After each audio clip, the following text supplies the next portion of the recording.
আসসালামু আলাইকুম। অনেক ভাই বলছে আজকে অনেক ভাইয়ার কমেন্ট আমি রিপ্লাই দিব। অবশ্য কমেন্ট রিপ্লাই ভিডিও যে কমেন্টগুলো সেগুলো দেখাতে পারছি না, কিন্তু অধিকাংশ যে কমেন্টগুলো আসছে একটু বসি। অধিকাংশ অধিকাংশ যে কমেন্ট সে কমেন্টের রিপ্লাই যে দিব এখন।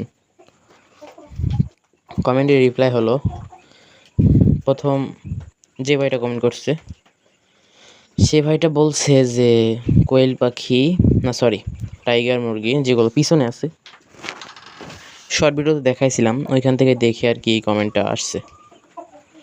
লেখছে যে টাইগার মুরগিকে আপনি নিজে ফোটাইছেন নাকি মেশিন দিয়ে ফোটাইছেন, না সরি কি বলি, টাইগার মুরগি আপনি কিনছেন না মেশিন দিয়ে ফোটাইছেন? তা ওটা কিনছিলাম।